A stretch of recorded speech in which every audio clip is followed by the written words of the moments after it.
Is that Yes, Thursday morning. is that a Let's sport do it. coat you have on? Is that a blazer? No, it's a light Eddie Bauer jacket, There you go. You gonna Yeah. swish some powder today? You gonna hit the slopes?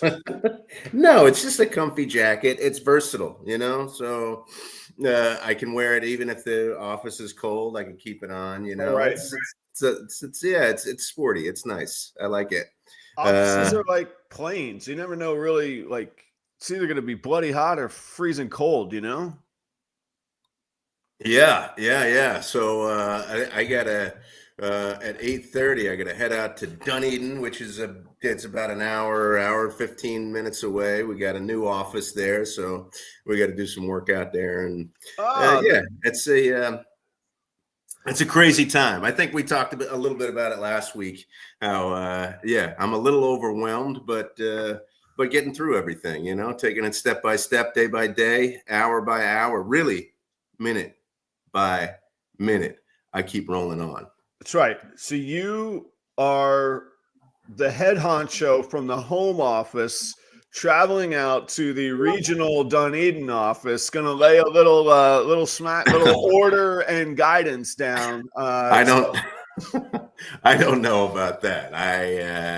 But yeah, I guess it's comparable to that. I mean, if you were to write a story about it Right. that made me look more important than I actually am, then yes, you would put it that way. All right. So you've been promoted from Armadillo Joe to Joe from the home office. Joe from the home office.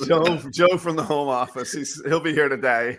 Yeah, it was like when I showed up on Monday, they were like eyebrows were raised. Oh, yeah. I Oh, didn't know you were coming today. yeah. Good morning, Joe.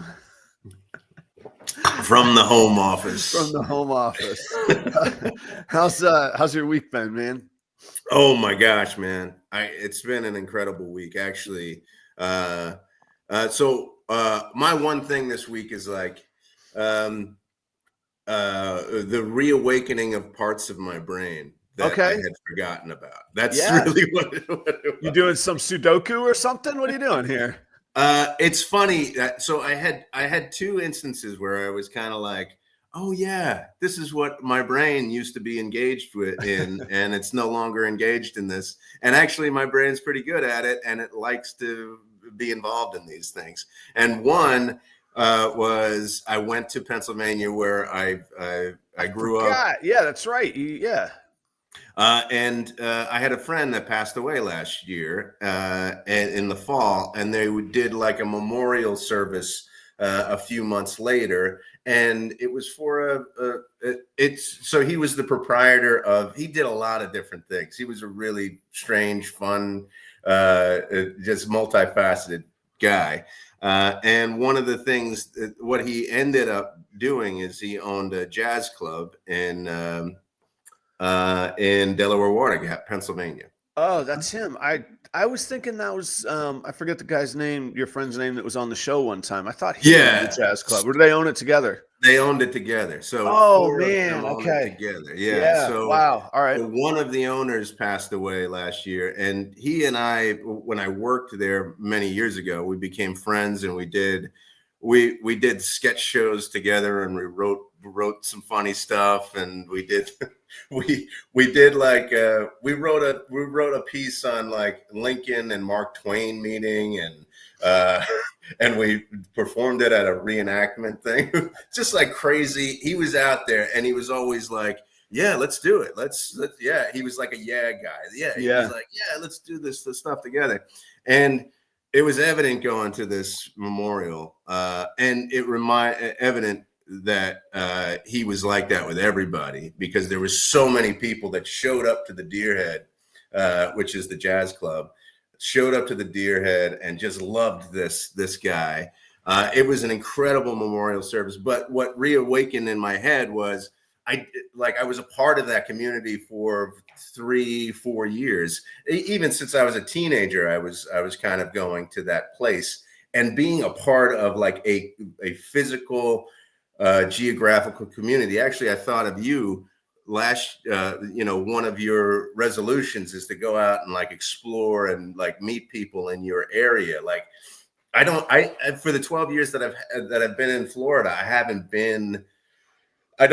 had that, like, I've gotten close one time with like a gym community, but then it was kind of like I didn't really like it too much. So. Yeah, right. But being in that environment and the way that they loved this guy and the way that they welcomed each other and the way that they if they knew you, they came up to you, and it's been, might be 12 years since the last time I saw some of these folks. Big hugs and like, I can't believe it's so great to see you. And if they didn't know you, but they knew Denny, they knew the guy that passed away, they were like, who are you? How did you know Denny? Talk to me about how you know and who you are. It was just such a great, like, community experience. Yeah. And I just loved it. That was it. Just reawakened this, like, I gotta find that community, that kind of community again. And it's hard in Florida. It's hard where we are, I think. Yeah. Well, so a couple thoughts. One, I hate to ask this, but was your friend's passing totally unexpected or somewhat expected? He was diagnosed with cancer and was dealing with it for a while. Went through chemotherapy and stuff. So it was coming. Actually, I went up specifically to see him over the summer, and he was like, well, I must be getting close because I keep getting visited by people that I haven't seen in a couple of years. But he was that kind of guy. He was funny like that. He was funny and honest, but we had a blast. It was really fun, so it was expected.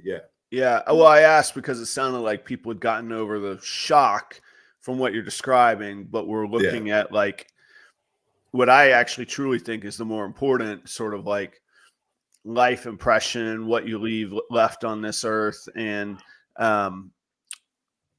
as short as one lifespan can feel like, in the scope of the history of the universe, we're all just specks on this massive timeline.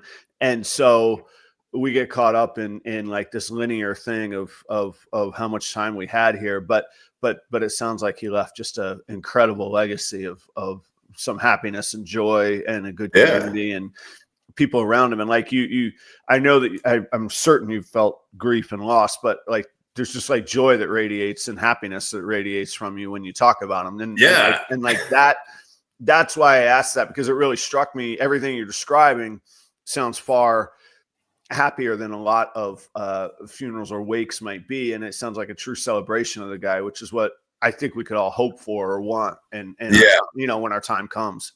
Definitely. I mean, he was, there were definitely tears, but most of it was just happiness. It was like, wow, we got to spend some time with this guy at some points in our lives. So, and the cool thing was that he was kind of an entertainer as well. He was a singer. He was a trombonist. He was an actor. So there were a lot of videos that you could see. Oh, cool. And singing and stuff like that. And I mean, it was great. Actually, like, he was more of he acted in plays and stuff, and more than anything else. But he was like on a soap opera in the 80s for a little bit, and then he was on an episode of The Sopranos once. Oh, wow. Yeah. So you had they showed those clips, and then they showed him at the deer head, and but really it like, just personally for me, it was just kind of a reawakening. Like, we need that kind of thing. We need or I don't know if need is the right thing. I think a lot of us thrive on being a part of, like, a group like that, a community that is just supportive and have all different kinds of personalities. And it just reminded me, like, I used to be engaged in that kind of stuff, and it would be good to be engaged in that again. I agree completely. And I don't have the paper to cite this, what I'm about to say.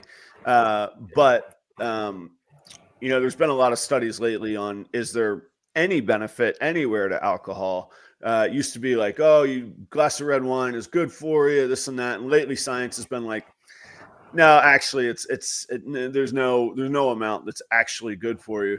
With the caveat, one caveat, they say that the social interaction of a semi-regular happy hour concept actually the benefits of that actually outweigh the negatives of a glass or two of whatever you're having to drink. Huh. And the science points to us. I don't know if needing is the right word because that's a weird word. That's a big word, but we benefit from those social interactions, those times where that we let loose our stress and we feel better and we're more fulfilled with those interactions. And if that comes with a couple responsible drinks, that's the one time they say that's actually pretty healthy.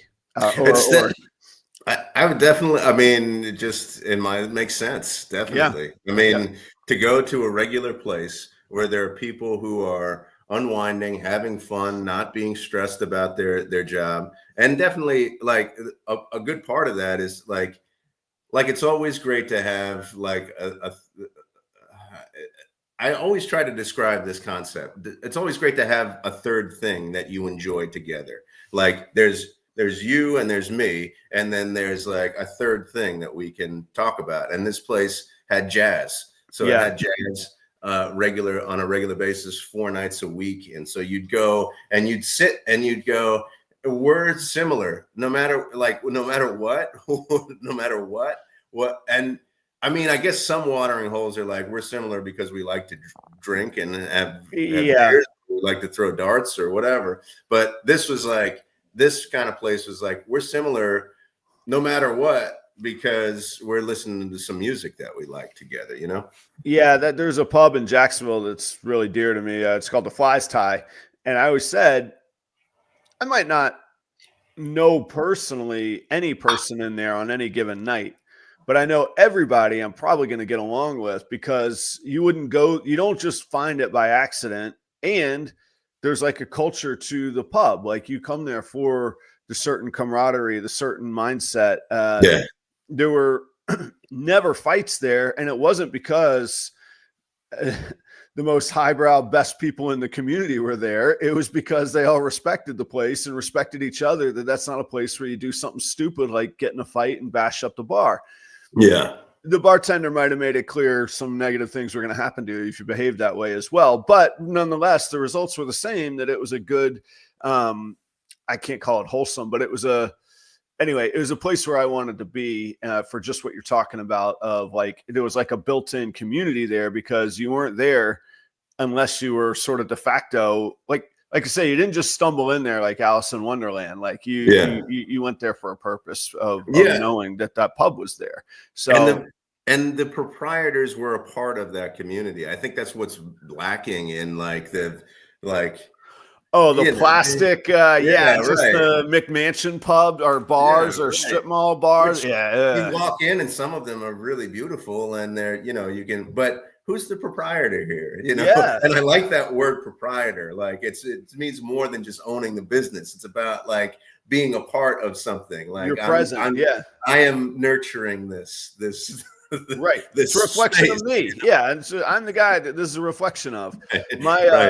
My chef coat I usually wear when I vend. This is Adam Shira, a proprietor. That's good. That's great. That's really good. So that was one thing that kind of reawakened. The other thing is, and I think it'll probably come out in our conversation in a little bit, but I started taking a class as a student, a graduate class as a student. And that was like, I had forgotten how much. I know that. Yeah, I know that lights a fire for you. I just love being in a group of people and chopping it up with them, like just going, okay, what is this? We had these court cases that we were supposed to read before class, and we went in and we've talked about those court cases. It was just, I forgot how much I love that environment, which it's hard to say, because I think there's so many folks who are like, yeah, academia is, there's this idea of the elite or whatever. And that doesn't, like, I don't think, I mean, there's probably that kind of mentality among people, but I just thrive in that kind of environment. I love that kind of environment.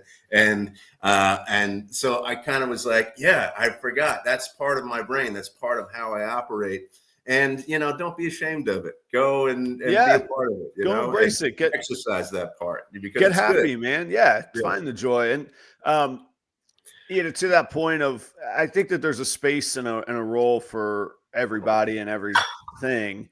Obviously, hopefully not evil and that stuff, but if Kelly had her way, she would be a perpetual student. She would collect degrees, man.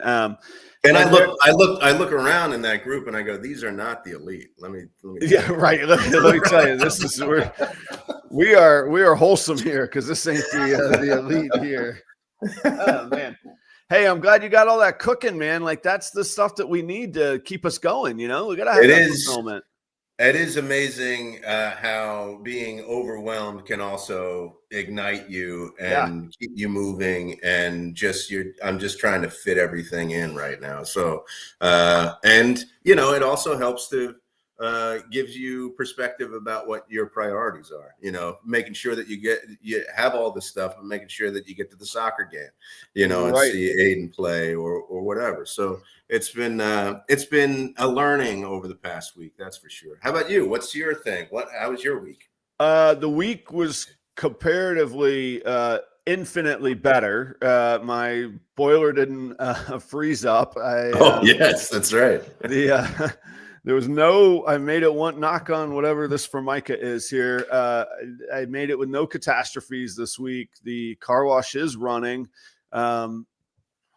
We got all the framing. The framing is all done. Called for inspection yesterday. So hopefully tomorrow I get inspected.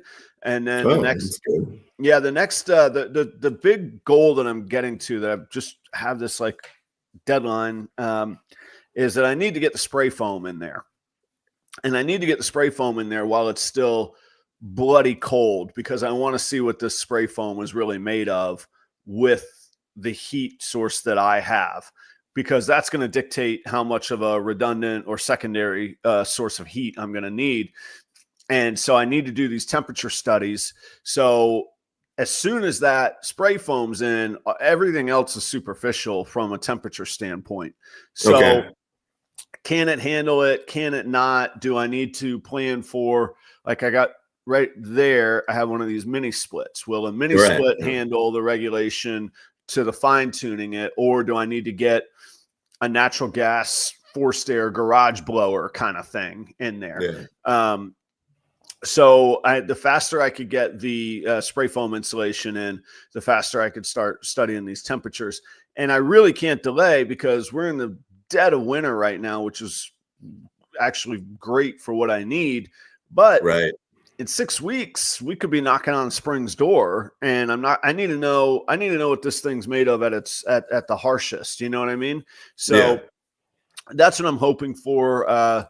But I'm at the mercy of the county building inspector, and then the guy to do the spray foam whenever I can get on his schedule. And look, to me, it's one of the most expensive building renovations I've ever put money into, but to him, that's not a very big job. So I'm kind of like on the we'll fit you in when we can. And he's like, we always have cancellations because somebody didn't get an inspection on time, or they changed their mind or whatever, but it might be short notice. I'm like, call me the day of. I will get there. Just let me know. I've got to get this foam in here, kind of deal. Yeah. So, all right. So when are the lowest temperatures in Minnesota then, in your area?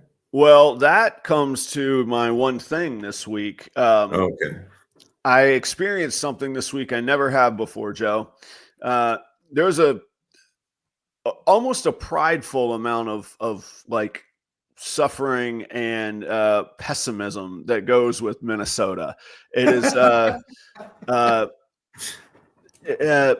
I've experienced some in Catholic communities, but it's just magnified here. Like it is turned up to 11 here sometimes.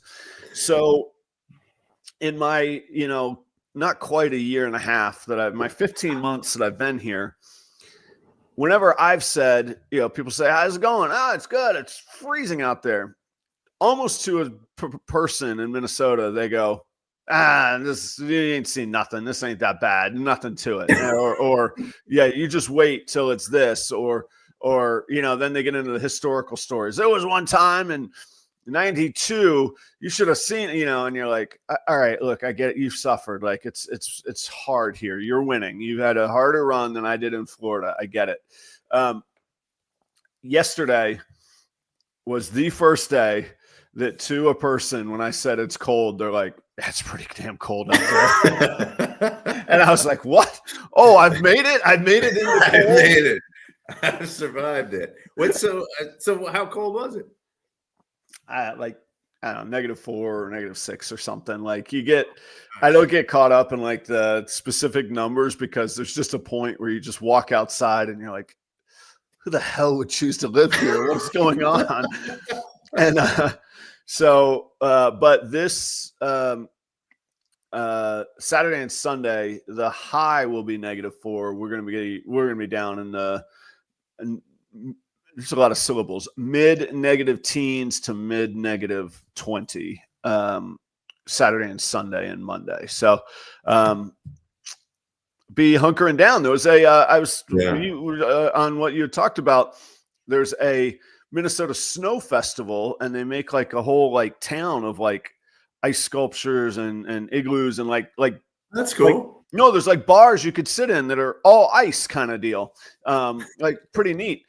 Yeah. I was going to go check it out. I'm like, man, I can't be out and about strolling around when it's -7. Like that's not going to cut you. Like you literally can't be outside for very long. Like you will get frostbite on any exposed skin deal. So, yeah. Anyway, so that's what's going on, but all is well. Kind of like you, I'm feeling scrambling everywhere, as busy as I am trying to keep up with things. I can't really say I'm leading the charge on the construction, but I am trying to participate, and I am there, and being away from the animals and away from my office for 7 or 8 hours a day, which is not a particularly long, grueling work day, but it's 7 or 8 hours that I don't have around what I'm usually working at. So trying to fit that in, working some odd hours, but the heaviest construction was the framing. And again, there's a local breeder, his name is Bo. He's been a massive help. He's a professional framer. He knows what he's doing, man. It's been great to work with him. So he's been leading the charge and kind of pointing and directing me, oftentimes pointing and directing me right away from just like, nope, nothing for you, Adam. You gotta get out of here. He's like, I got this. And I'm like, all right, I'll get there. So it's funny. It like, so when you had like, I imagine that you are there and you want to be present to when people are fixing things on your property or doing this type of thing. It's funny, like I have it like this sense, like if I have somebody that I'm paying to come and work in my house, like I kind of want to leave them alone. And I kind of, because I don't want to like stand over them and make them feel uncomfortable. I just kind of go, okay, do you need any water or anything like that? Right. Yeah. Like that. But it's probably a smarter idea, not like for quality assurance or anything, but as particularly in your case, to see what's going on so that you know how everything operates, so that if something goes wrong, you have a good sense of how things work. So that you can go, okay, well, I know how this thing works, so let me go and figure it out, and so I don't have to hire somebody. I can keep my costs lower. That's correct. That's correct. So with Bo, it's a little different because he's doing construction and renovation, and I understand framing when it comes to 90-degree angles and things being perfect. Yeah. I know nothing about when the floor slopes 1.5 degrees over a 20-foot range. Oh, suddenly you ain't dealing in 90-degree angles. Suddenly, and then I know even far more or less about codes and what needs a header and what needs treated lumber and what needs untreated lumber and how in the world we would. I had no idea the frame has the frame actually sits 1.5 inches off of all of the inside walls. So there's like a whole room that's built inside this room, but you have to have this gap for fire. I didn't know any of that. I would have just been like, crank some anchors into the wall and let's just plaster up some sheetrock. We're good. Right. Moisture, vapor barriers. I know nothing about any of that stuff. So, Right. but to your point, when the repair people come on an equipment that's down, yeah, I'm hovering over them. And I even have a mindset of like, part of what I'm paying you for today is to learn more. And even if you charge me by the hour, I'm going to take 15 minutes to make sure I understand exactly what happened, what got done, and what the root cause of this was. Boy, they must love you, huh? I could be a real pest, man. But it's probably a better, especially if it's your business, probably a better approach, because then you know what the hell's going on and you can make those changes. You have to. And like, I use this company. I'm not saying I'm not saying that their price is fair or unfair. I'm just saying that it's expensive. So I know from the restaurants, if we have to call Roto-Rooter to get a professional like auger jet of our drains because somebody's dumped bacon grease down it and then crammed lettuce on top of that, you're not gonna, you got a problem. Or do that for a month and imagine the trap, what that looks like. You got to get it blasted out. That is expensive. I'm talking usually it was over $1,000 every time that came out. So if my drains back up, it's a lot of car washes to make $1,000. Let me tell you, man. So when it was backed up the other day, I actually was happy, not that it backed up, but that I got to learn how the plumbing flowed from one bay to another and to diagnose where that blockage was. And I was very happy that I have not one, but 4 pressure pumps in this building, and I can blast some real pressure through a drain if I need to. And I learned how to do that too. So, so yes, I do like to learn that stuff, but, anyhow, that is that's what's going on here. So I'm really hoping by the start of February, I could be moving the rodents into the new properroyals facility, man. How's that sound, huh? That's amazing. That's so great. It's crazy, man. It is absolutely crazy. So I'm happy. This next week, I kind of need a little time to catch up here around the house. So it'll be good that this is the inspection and spray foam week versus daily construction week. Are you getting to have some fun every now and then? This is all fun. What could be more fun than building your dream? I'm serious. I'm not even joking. I am having the time of my life. I haven't made a penny in January though, so I got a little problem there. But I am having a blast, man. This is seeing a vision through is top notch for me on that's awesome. On what I could be, what could be fun. Yeah, I'm loving it, man. That's great. That's great. That's great. Speaking of making some money, we have some sponsors that we need to talk about. We do have some sponsors.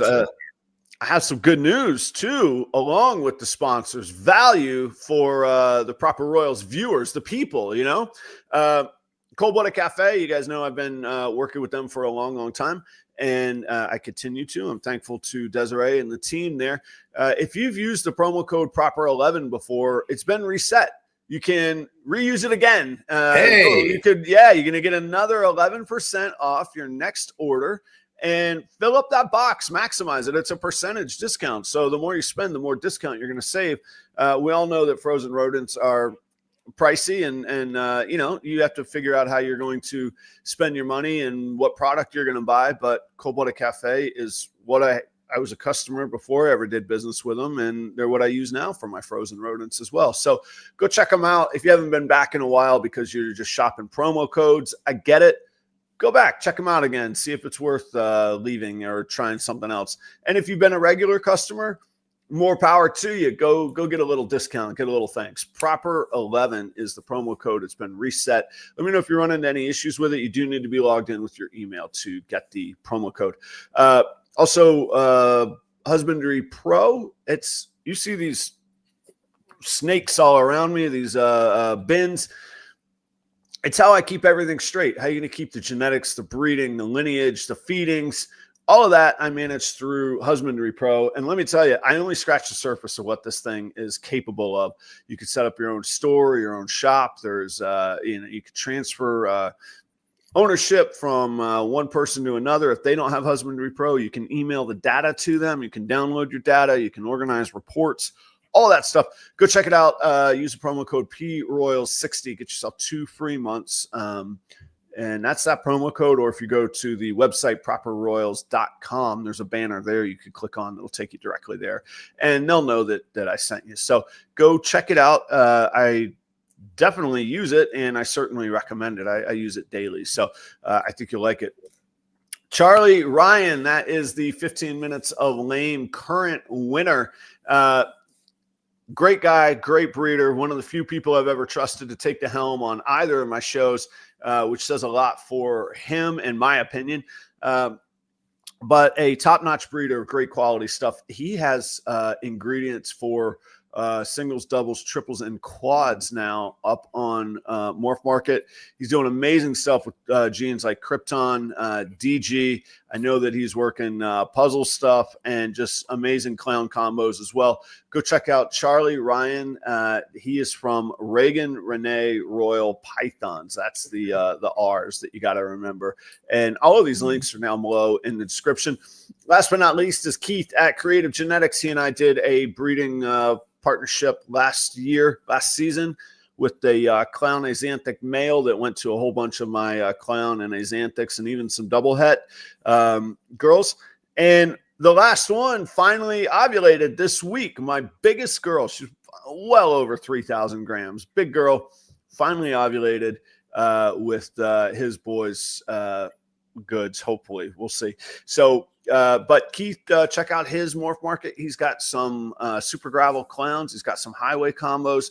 And I know he's working dark genes like Stranger into projects like Clown, Axanthic, Pied, and Hypo. So you can check him out. Thank you all for the support. Thanks for the sponsors. They literally help keep the lights on and keep these shows going to where we can make time each week for this. Just a quick question. How can you tell when your girl is ovulating? Well, I'm going to send you a picture, Joe. And for clarification, we're talking about female snakes here. Yeah. Because there's often other indications among, never mind. So different species. Species, yeah. So when they're breeding and building their follicles, the follicles are the future eggs. We call them eggs once they've ovulated. Prior to that, we call them follicles. There comes a point where they will stop eating. They've got enough nutrients and they are kind of done building. And then as Troy says here, out of the blue, 6 weeks, 2 months later, since they have not had a meal, I like to say it looks like they swallowed a football. They just there's a stretch to them, maybe a third of their body that just looks abnormally massive, and it only lasts for 2 or 3 days, and then they go down to a proportional size.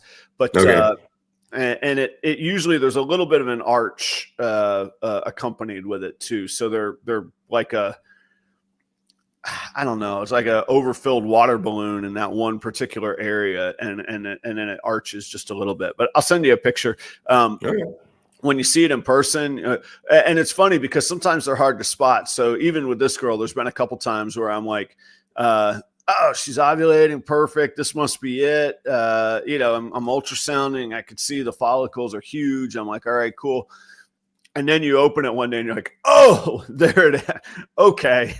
That's it. There. Okay. Sometimes they're subtle and sometimes they're just like, oh my gosh, what is going on with that? I mean, this girl is, she's close to 5 inches in diameter right now because of her ovulation. What's the normal size?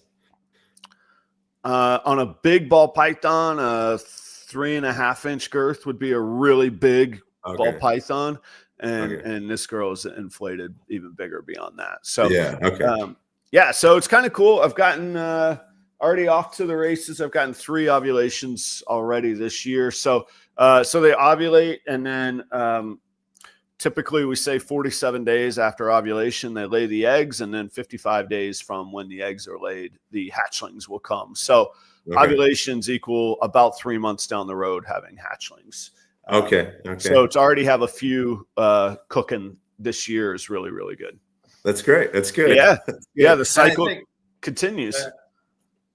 I think even my, I don't want to call them stupid questions, but even my questions kind of lend itself to talking about what we're going to talk about for the rest of the show here, which is, and not so much my stupid questions, but your patience with me, and how when you have questions that a lot of the community might already know how you handle those types of questions, and how comfortable people feel in asking those questions. So this topic is neat to me, and I'm so happy that it's sort of been percolating around at least my circles of the industry lately.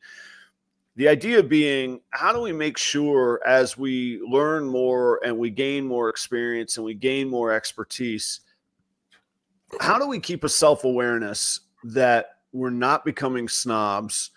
And how do we make sure that we still make, particularly the hobby, somewhat the business, how do we make it a welcoming place for newcomers? So, Joe, a quick history.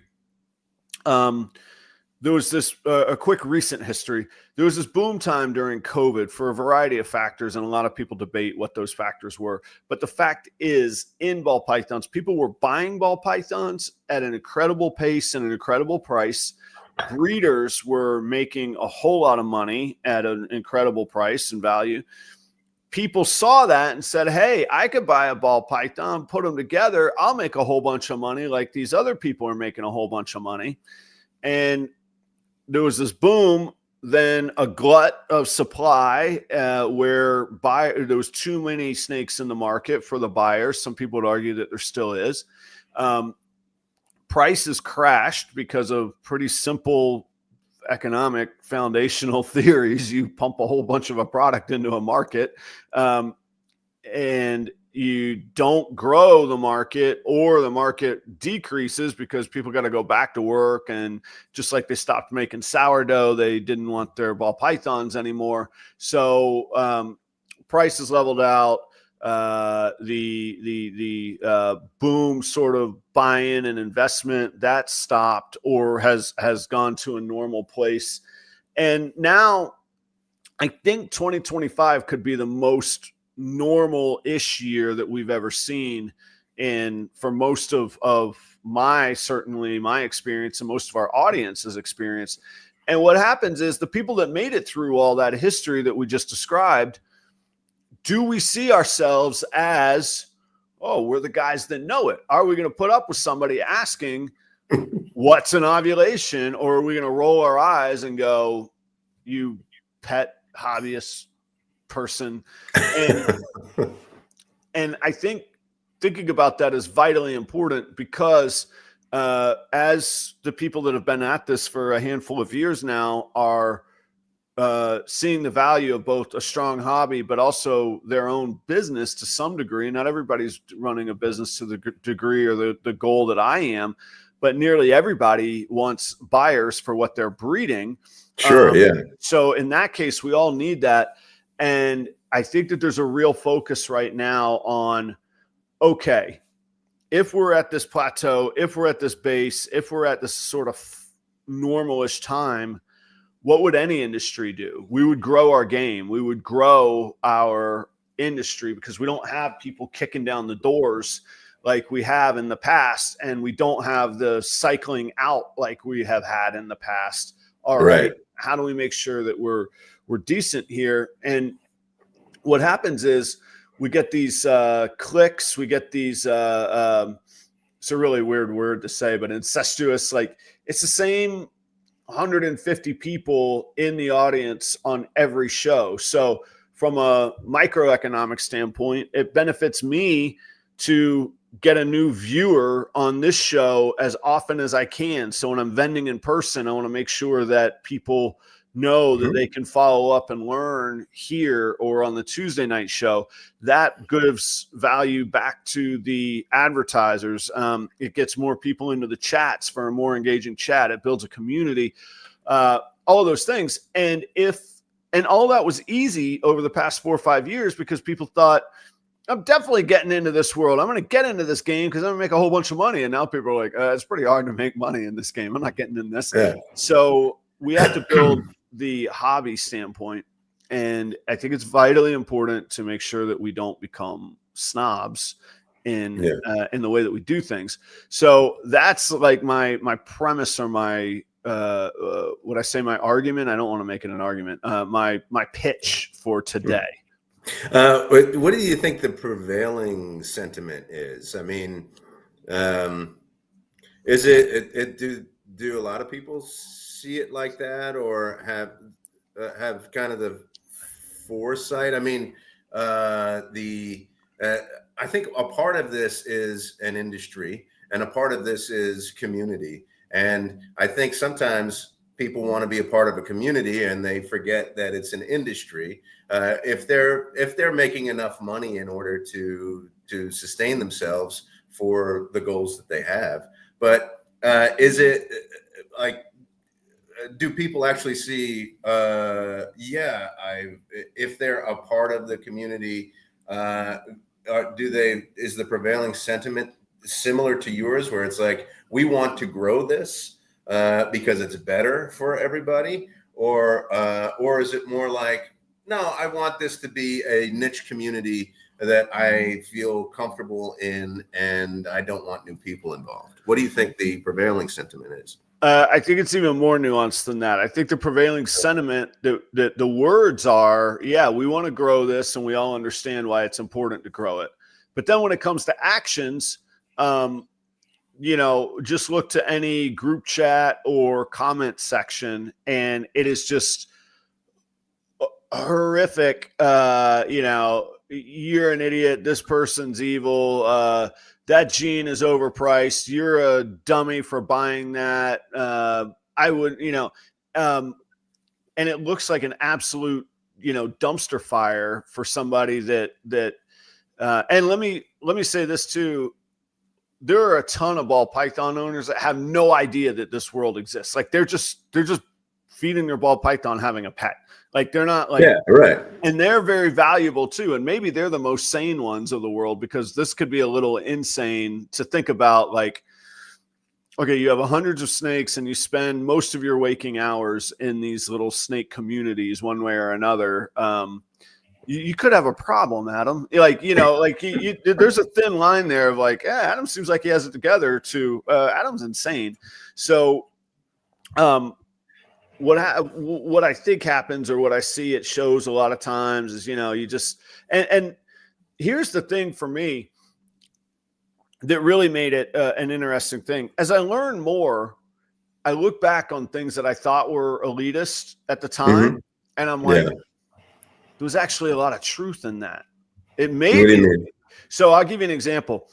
I remember seeing this video thinking to myself, that is some elitist BS of the guy at the top trying to control the rest of the market. Okay. That's what my thought at the time was. And now my thought is, he was kind of right. And how can somebody new ever justify both of those without going through the full experience? So I'll tell you what he said. So, and I have the full respect for this guy. His name is Justin Kabilka.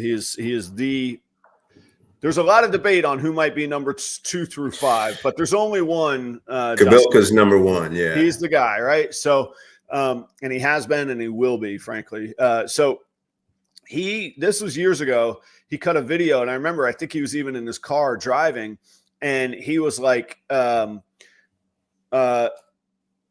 don't worry about price. You should only buy what you want from reputable breeders. And if it's the animal you need, who cares if you pay $50 or $100 more for it, because it's the right one from a reputable breeder? because it's going to lead to your goal. And over time, that $100 difference is nothing. Okay.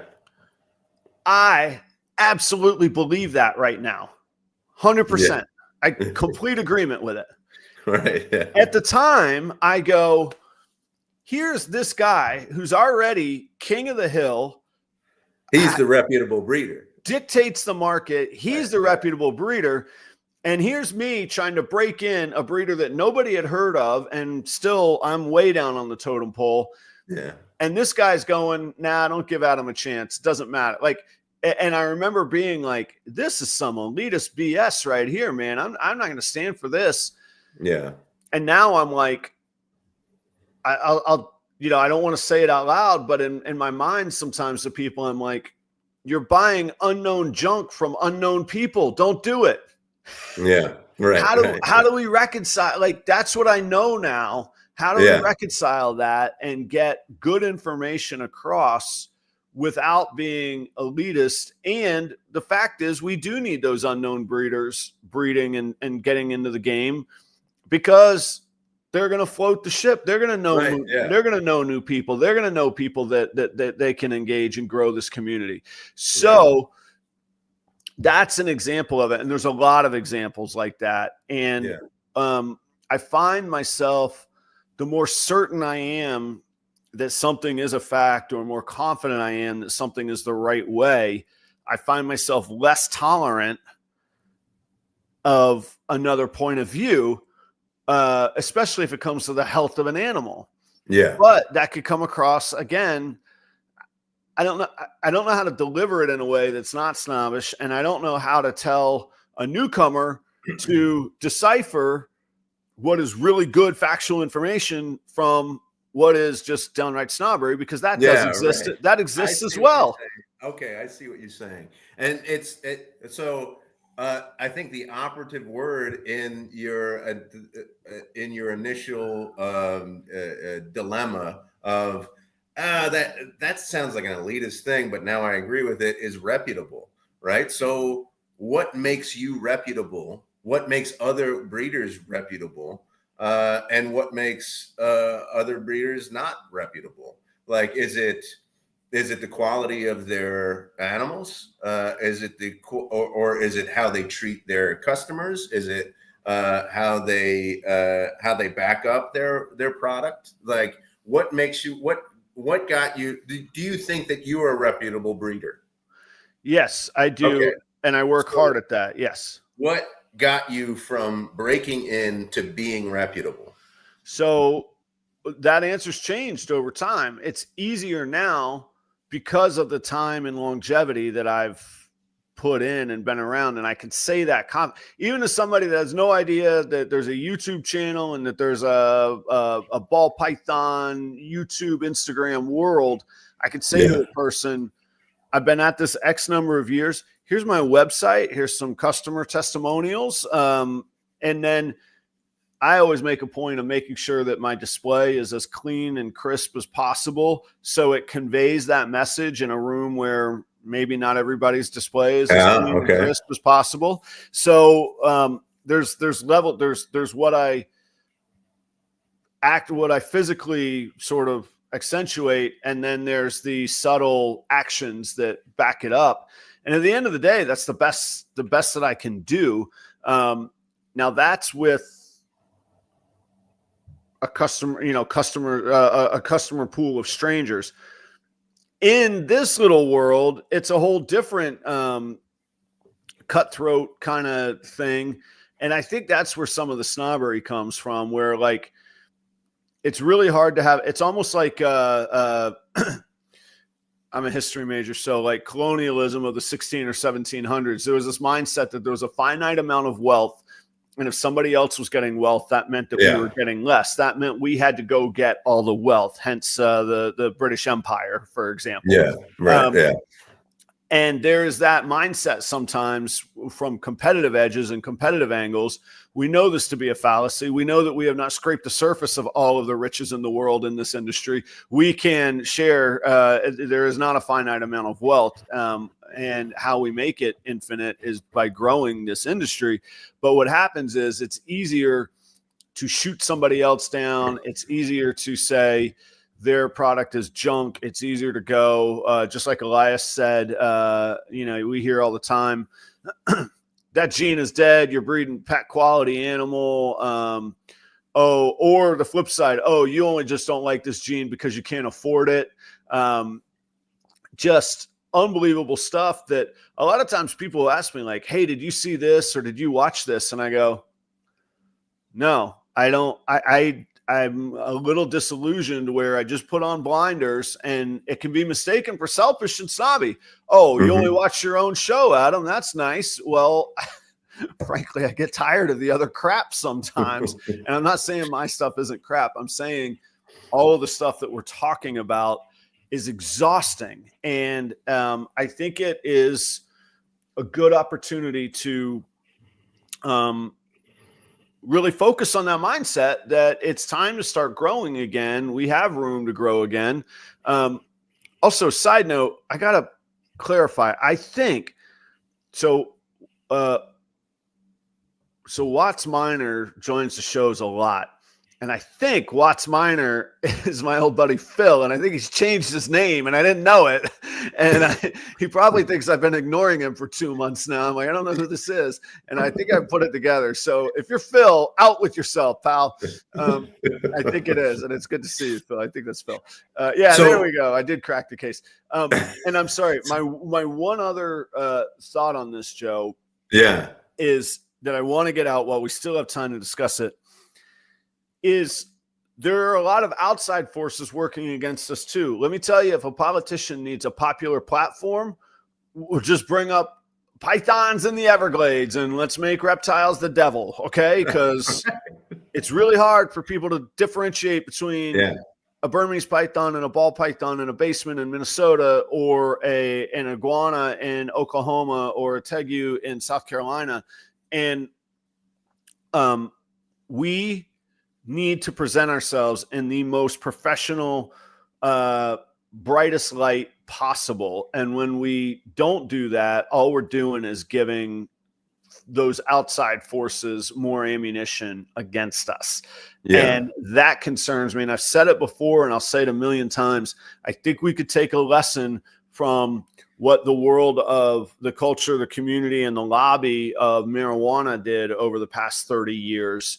Going from a perception of Spicoli and Cheech and Chong to, hey, these are medical grade facilities. They're regulated, inspected, safe, taxed, and crime did not go through the roof. There's a place for this done the right way. Yeah. We could do that. That should be part of our goal. And sorry, I get all passionate about this stuff. So that's what's all swimming in my head right now. So what I'm picking out from that pool is a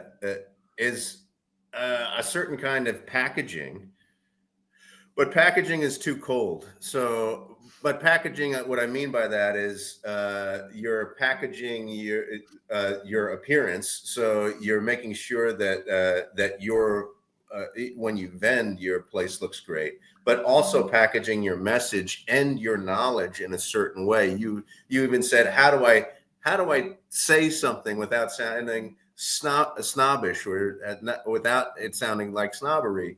I think just simply because if you think about how you sound to other people, you're a leg up against snobs. You're already infinitely better. If you give a damn about this, you're already infinitely better. Yes. I mean, I listen to these things and I think about the things that I've experienced in my own life. I said I started a graduate class. I'm a student again, and I'm a student after 18 years. I was so nervous before the class started that I could keep up with younger brains. And I was really, really scared. I was scared. I was sitting there and I wasn't talking to anybody. And the instructor comes in and we start to talk about things and everything. He's the smartest guy in the room. Never came off elitist. Never came off as like he knew everything. Or and that's but you could tell because of the way that he was speaking and the care with which he respected other people's minds. I didn't feel put down at all. I felt like he was, the way that he was doing it, he was inviting. He was inviting questions. He was inviting. So being like invitational, going, what do you know? What are your goals in this? And let me help you get there. If it's a hobby or if it's just keeping a pet, then I can help you with that. Like having that mentality, you can be real. And to me, like you can be really smart about a subject and not be a snob, you know? Right. You No, it definitely can. You have an expertise and but how are you going to use your expertise? Is it going to be creating? Is it going to be, saying I'm better than everybody else? Or is it going to be, okay, let's invite people into this really cool thing that that I love and let me help them be involved in it. Yeah. And that is the ideal way to go. But then there's like nuances to it, because then we see like one thing that I cannot stand, and I there's even a place for it and I can't stand it. I call it gatekeeperism. Now what? Am I going to have like the snob police? Like who's going to police? Like, you're being too snobby, get it right. And I'm like I need this guy coming in and telling, like, I don't want to be that guy either. There's nothing worse than that guy. Like, I don't need a tattletale or a, right. One of the beauties for me is, honestly, the lack of a regulatory body, because frankly, I don't want it. I want there to be, I want there to be baseline animal care and non-cruelty standards. But as far as, I like that this is almost just a pure form of capitalism in that vacuum. I don't even want to get into the social implications of capitalism, blah, blah, blah. Just the fun part of the economic Wild West of deregulation and true capitalism. It is incredibly fun. On top of, I get to work with cool animals. So that part I like, but like I say, we get these layers and we start getting like, anybody will look for anything to be outraged about. Like, so say we get this full, like, idealistic, full engagement in this beautiful idea that I think I have.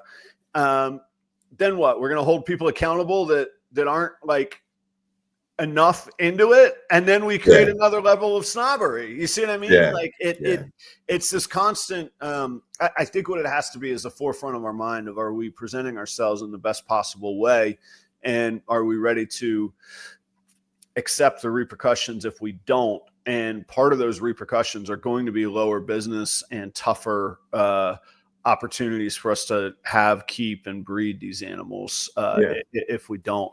So that's all what flies around my head. I don't know that I solved anything this morning, but do you think that that a lot of it has to do with like people in certain positions not wanting anything to change? Because I could see that. I could see like, I'm in a good position now. I don't want things to change. But if you invite new minds and new people into a space, it's going to change the space. It's going to change the space. So it's going to affect. And so, I think in general, there is an aversion to change. And so maybe that's it. So, but then it's this, it's the acceptance of change. Then it's like promoting change. It's saying, okay, how do we make this better by inviting new minds and new experiences into this industry or community? Right. I don't know that answer, Joe. I know, I'll use an example. I was running a food and beverage operation at a resort property in North Carolina, and it was a membership situation where the members were the owners. So they had a vested interest in both a good product, but also profitability and a good bottom line. Mm-hmm. And just up the road, somebody announced that they were going to open a breakfast restaurant. And all the board members were like, what are you going to do, Adam? And I'm like, I'm going to keep doing great stuff. And I'm going to keep being the best. And I'm going to keep giving you no reason to leave here. And they're like, no, you need to be careful of who they're hiring and keep an eye on this. And we need to pay more and change what we do. And I was like, whoa, what if they're so good that our neck of the woods becomes a destination because we're both open to the public and people come to it? What if every major metropolitan area that you go to, no restaurant stands alone? There's 3 or 4 restaurants in any given district because it becomes a destination. And they were terrified of that mentality, where I felt like, we'll just lead the charge. We'll be the best at the top. We'll be the people on the weight, and they'll pick up our scraps. That's okay. Yeah. And even that could sound elitist. I get it. But that can be the same mentality. Not just because somebody new comes in, they don't have the experience. They don't have the chops. They don't know what it takes to sell to anybody, high end or quote low end pet grade, which both have their place, and that's not low end. So they're gonna need the time. By the time they figure that out, I don't lose my time and my experience, and there's people that are far more time and experience than I am that have an even deeper perspective and insight than I will. And there'll be people that I look up to them, and there'll be people that hopefully that I can mentor and be helpful to them. So I think that we don't fully understand the scope of the people in any given market and the opportunity, even in a quote small town of 20,000 people. Could you imagine if 1% of them could own a reptile? That would float one breed. That would make a really good year for one breeder. You get 200 buyers of regular buyers of reptiles and all their supplies. That could substantiate a pet shop for a year. Right. So I think that there is, reaching the masses is a far better use of our efforts than shooting each other in the foot. Yeah, and I think just to wrap up the conversation, it's we have listeners who join us live, which is great, and then we have there's 200 to 300 replays of what we do here on Thursday mornings every week, and I think you all suffering questions from me is a good indication that there is a large portion of this community that is accepting of new folks, invites these kinds of silly questions by somebody who has no idea what's going on. So I think it's like it's cultivating that kind of mentality, I think, instead of policing other mentalities, that's going to work the best. Yeah, sometimes you just almost have to ignore or push out the other stuff rather than policing it. This is an interesting show topic to me.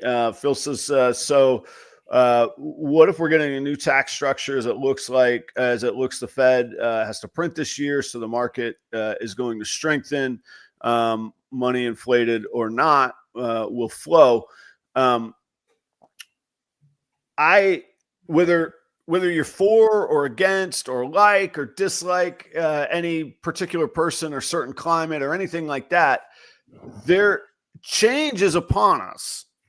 And anytime there's change, there's opportunity, because change creates new angles and new ways of doing things that some people are going to assimilate faster than others, and there's opportunity with that. So I'm wildly intrigued by that idea. Both Joe and I have urgent appointments this morning, so we can't go to overtime today. I had to be on a call in 25 minutes and look like I'm charging massive amounts by the hour as a consultant, in hopes that somebody will believe that and pay me. And I know that you have to go, Joe. So I do. Yes. Maybe exploring opportunities within change, but also, does it happen that, whether that's the reality or not, just a perception, just a large enough amount of people believing it will loosen their money to flow, whether it's actually flowing better or not. That's intriguing to me too, as a market opportunity in the coming year. So, food for thought for the future audience. Thank you guys so much. Thanks for the engagement and the friendship and community. Joe, same to you, man. And I hope you have a great day and a great week, man. Yeah. Have a great week, everybody. Take care.